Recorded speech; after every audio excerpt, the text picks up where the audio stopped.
I've been a trader for the past 6 years, and in this video, I want to go over what everyone needs to know before getting into trading.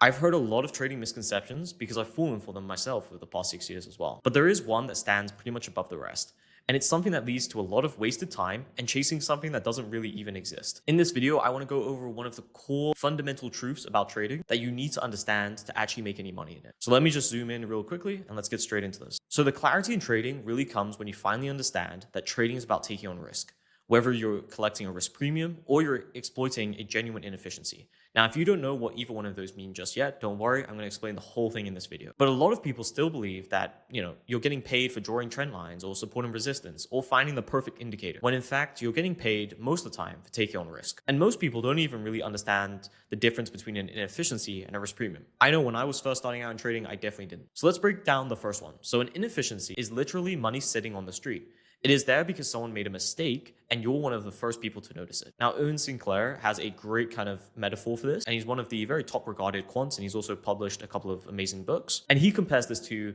on a Friday night, people are more often drunk around a bar. So if you waited outside a bar, most likely someone's going to drop some money, whether that be because they dropped their wallet, etc. And this is fundamentally someone making a mistake that you're taking advantage of. Now, in real life, maybe you'd hand back the wallet and say, oh, you've dropped your wallet, etc.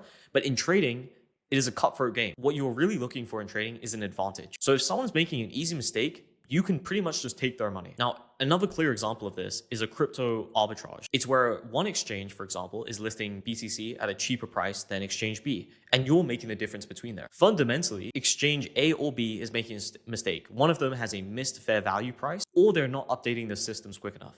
Now, this was very prevalent back in the early days of crypto. And if you've watched any of my other videos, you've probably seen this example as well. But I think it's one of the simplest ones to understand of why you're making money in trading. Everyone can understand buying something cheaper and then selling it for higher, especially if there's a difference between two exchanges. Now, a risk premium is money sitting in the middle of a freeway. Everyone can normally see that money sitting there, but most people decide it's not worth the risk to go get it. Ultimately, what a risk premium actually refers to is the additional return or compensation investors expect to receive for taking on higher levels of risk. It's also why some of the biggest opportunities in the markets are often after huge liquidations or huge volatile moves. Because of that volatility, there inherently becomes a risk premium to it. Now, when I was getting into trading, if I had a couple lucky trades, I was thinking I have found an edge. I had found that something that was working. But believe me, this happens to more people than you would actually think. And you can get lucky in the market for quite a long period of time. So understanding these two differences is really core to building solid strategies that are actually profitable, and also understanding why you're getting paid for a particular strategy. So here's what most people need to understand, and I really wish I did earlier. You don't get paid for being right about the market direction. You don't really get paid for drawing support and resistance lines. You don't get paid for having an opinion on where price should go. You get paid for one of two things, and that's taking on risk that others don't want to take, so collecting a risk premium, or exploiting genuine inefficiencies before they disappear. Now, there is also a tendency for genuine inefficiencies to slowly become risk premiums. And let me give you an example of a pure inefficiency. This is what a chart looks like of a pure inefficiency. Now, can most of us achieve this? I would argue no. It's very difficult to find. You have to be quite smart to find some things like this, and especially with something with this much capacity. If you're wondering where the screenshot is from, it's from a decentralized exchange called Hyperliquid, where you can look through other crypto traders, especially if you find through their addresses. And this is one particular trader, which was doing exchange maker volume. Now, they pretty much only quote one side of the book, and they earn rebates plus the spread difference of whatever they're market making. And the reason they're making this money is because they're providing volume to a more illiquid platform compared to something that's centralized. They're also exploiting a really beneficial rebate structure.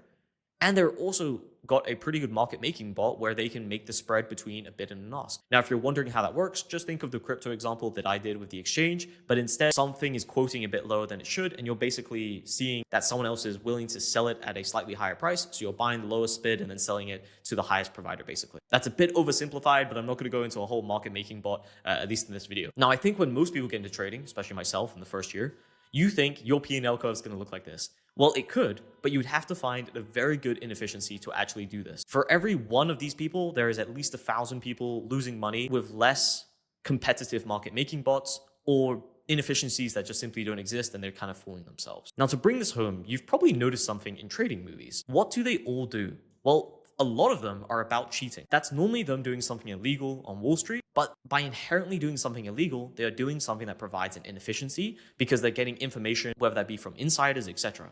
Now, while the morals around that, we can discuss that, but ultimately what that is that is a core advantage. And why are they doing that? Because they can get paid for that advantage. They are taking on extra risk by doing illegal things. They could pay fines, they could go to jail, but they know the amount of return they can get from those ultimately is providing them a huge inefficiency. You can also look at things like the Hummingbird Project. It's an okay movie. It's about Wall Street, high frequency trading, and the Flash Boys. Now that is a great book if you haven't read it. It's simply called The Flash Boys. You can look it up on Amazon. And they were making some of the fastest market making or order executions algos, and that's how they made a ton of money. So in this comparison, they are the first, meaning they are the fastest people to the exchange, or simply they're smarter. Now, some of you may have recognized where I'm actually referring to this. In Margin Call, there's a famous scene where he says, be first, smarter, or cheat. And ultimately, this is what real inefficiencies look like. It doesn't look like someone with a perfect indicator or that you're so good at reading the market that you're going to be able to beat everyone else. Now, I'm not saying there are not profitable discretionary traders. That is definitely a part of it. But when you're trying to break it down into what real inefficiencies look like, it's normally one of these three. You're either first, smarter, or you're cheating in some sense. Now, that cheating could be legal or illegal. That's up to what particular markets you're trading. But still, that is one way you can get an inefficiency. But this isn't the only way to make money in trading. And it's especially not my main way for my own automated portfolio. So let me go over an example of risk taking. So this is ultimately earning money in premium. A common example of this would be variance premium in options. Now, options tend to be overpriced because they provide insurance. And people pay more than something statistically worth for that protection. Just like in real life, you have premium on insurance, and that is how you're collecting that premium in options. But you're taking on that risk that everyone else is trying to avoid. There's also another classic one is momentum effects across asset classes. And when momentum works, you're sometimes exploiting an inefficiency in how information is getting processed and reflected in prices. Potentially something is getting priced in and you are catching the momentum on that ride up. There's also the classic, which this is sort of referring to as the risk premium in equities, which means holding stocks pretty much is riskier than holding bonds or, a high interest savings account. So there's going to be a premium attributed to equities, meaning you can often make, higher than the risk-free rate, which would be like bonds or high interest saving accounts with interest rate in equities. And that's statistically been true over this period of time. But here's the thing most people miss. If you can't clearly articulate which one you were actually doing and why the market is paying you for it, you probably don't have an edge. And that sounds a bit drastic, but from my experience with actually talking to people that have pure inefficiencies, like that guy above that has a, exchange maker volume bot, most of us are simply trading strategies that are collecting premiums. And is there anything wrong with that? No. I've made really decent returns with a bit of leverage and also collecting premiums. You can still pretty much beat the market. Now, are you going to beat the market on hedge fund size of scale, meaning managing billions? Probably not. But for retail people, you can make really good returns even with just premiums and a bit of leverage. What my ultimate approach is that you create a portfolio, whether that be automated or manual systems that are collecting really good premiums across multiple different markets.